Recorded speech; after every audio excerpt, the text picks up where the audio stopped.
Hello बच्चा लोग, आज मैं लेके आई हूँ इतिहास के जानो श्रृंखला में एक नए विषय को जो आपकी तैयारी को और बेहतर बनाएगा। तो उस टॉपिक का नाम है मौर्योत्तर काल। तो हम लोग उसके बारे में पढ़ेंगे और मौर्योत्तर काल के अंतर्गत कौन कौन से वंश आते हैं, कौन कौन से शासक रहे उसके, इन सभी विषयों पे विस्तार से चर्चा करेंगे और समझने का प्रयास करेंगे। ठीक है, तो टॉपिक जो है उसका नाम है मौर्योत्तर काल। कौन सा?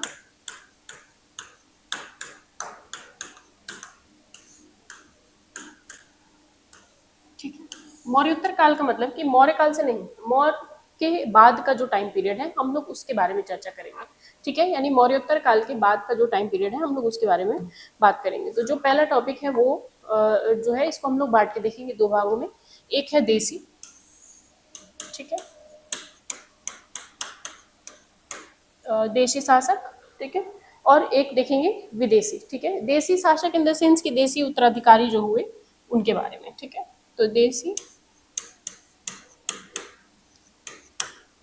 उत्तराधिकारी और दूसरा है विदेशी उत्तराधिकारी।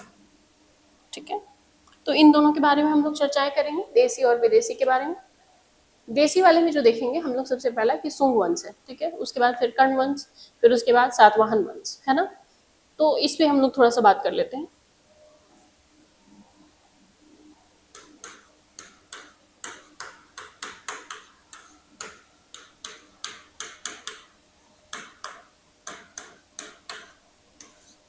ठीक है, तो हम लोग दो भागों में बांट लिए, देशी और विदेशी उत्तराधिकारी। देशी जो उत्तराधिकारी हैं उनके, तो उसमें हम लोग जो बात करेंगे सबसे पहला जो है उसका नाम है सुंग वंश। कौन सा? सुंग वंश।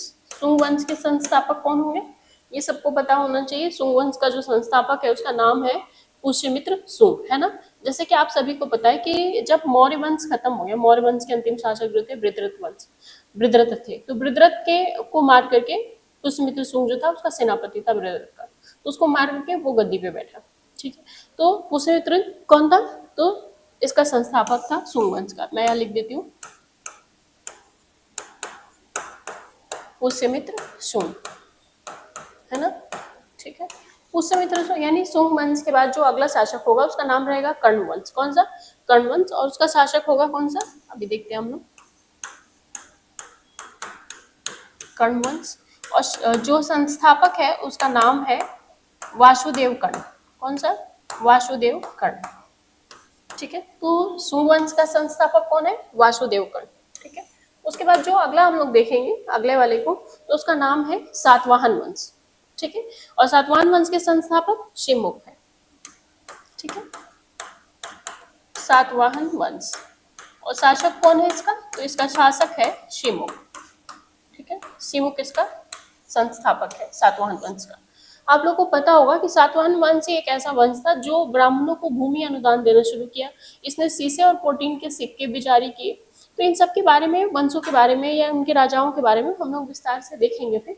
बट अभी फिलहाल हम लोग थोड़ा सा डिस्कस कर लेते हैं कि कौन कौन रहा है। ठीक है, उसके बाद अगला जो होगा वो था वाकटाक वंश। इसी में आएगा वाकाटक वंश। ठीक है, वाकाटक वंश। इसी वंश को क्या कहा जाता है? इस वंश का जो संस्थापक था उसका नाम था विंध्य शक्ति। क्या नाम रहेगा? विंध्य शक्ति संस्थापक है इसका। तो हमने इसको कितने सारे, तो एक दो तीन और चार राजाओं को देखा। विदेशी अब हम लोग देखते हैं, यानी देशी हमने देखा और विदेशी में अब हम लोग अगला स्लाइड पे देखते हैं। मैं उसको लिख दी हूँ, ठीक है, यहाँ लिख देती हूँ। ठीक है, विदेशी उत्तराधिकारी।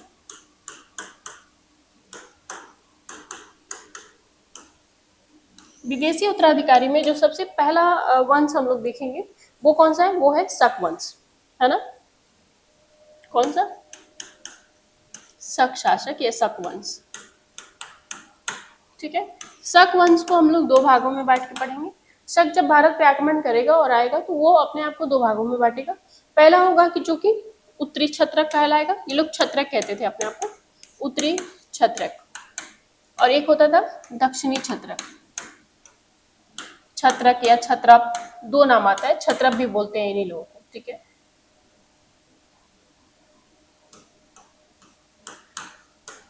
ठीक है, तो दो भागों में बैठेंगे। जो उत्तरी क्षत्रप था या क्षत्रप था उसको तक्षशिला उसकी जो स्थापना थी या जो राजा था उसको कहेंगे। ठीक है, तो ये जो स्थान है कौन सा है, तो ये है तक्षशिला। ठीक है, तक्षशिला। और जो संस्थापक है उसका नाम है मोग। क्या नाम है, मोग नाम है, मोग या माऊ। ठीक है, तो ये दो हो गए उत्तरी क्षेत्र।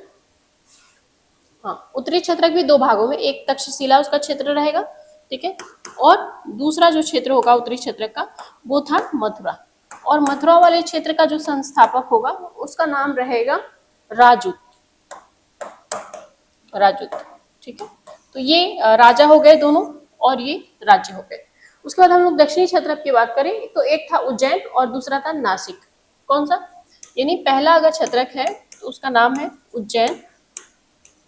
ठीक है, और उज्जैन का जो संस्थापक था, उज्जैन का जो क्षेत्रक था उसका क्या नाम था, चस्टान या चट्टान कहा जाता है, तो चस्टान था।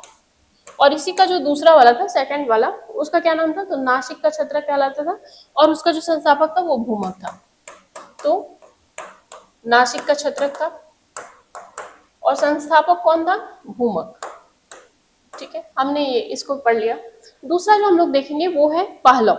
ठीक है, अगला जो इसमें देखेंगे उसका नाम है पहलव।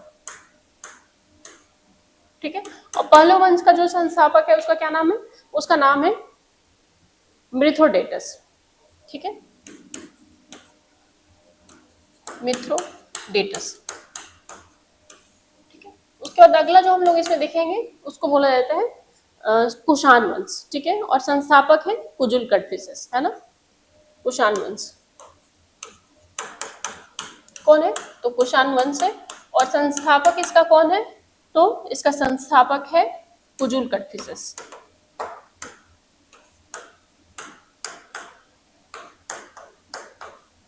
ठीक है, तो संस्थापक हो गए वो। जैसे ही आप लोगों ने कुषाण का नाम सुना होगा, तो कुषाण वंश का जो शासक था, जो सबसे महान शासक अगर हम लोग बात करें तो बोला जाता है कि भीम कटफिसेस था, जिसने पहली बार सोने के सिक्के जारी किए। लेकिन सबसे महानतम में नाम अगर जब हम लोग देखें तो वो आएगा क्या, राजा कनिष्क का, है ना। कनिष्क के शासन काल में ही चौथी बौद्ध संगति हुई थी, कहाँ, कश्मीर के कुंडल वन में 101 ईस्वी में, है ना। और कनिष्क जो है सबसे प्रतापी और प्रभावी शासक था। इसके दरबार में निम्न विद्वान रहते थे, जैसे क्या सुघोष हो गए, आपको ये हो गया अमर घोष हो गए, तो ये सब चीजें थी। उसने बिहार से बुद्ध का भिक्षा पात्र भी लेके चला गया।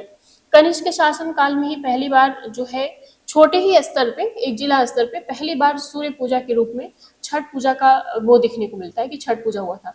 आपको पता होगा कि छठ पूजा को वर्तमान में यूनेस्को के जो है हेरिटेज सिटी में हेरिटेज में शामिल करने की बात, अमूर्त के सांस्कृतिक विरासत में शामिल करने की बात कही गई है। तो कही गई है तो क्यों कही, क्योंकि ये सबसे पुराना है और वहाँ का अद्वितीय है। जीवन में कभी मौका मिले तो बिहार का छठ जरूर एंजॉय करिए, मुझे तो बहुत अच्छा लगता है। तो उसकी सिफारिश की, हालांकि गुप्त काल में अपने चरमोत्कर्ष में पहुंच गया ये छठ पूजा। तो सब समझ सकते हैं कि काफी पुराना है, कितना लंबा टाइम हो गया। तो इस तरह से, तो आने वाले वीडियो में हम लोग आगे के टॉपिक को डिस्कस करेंगे। थैंक यू बच्चा लोग।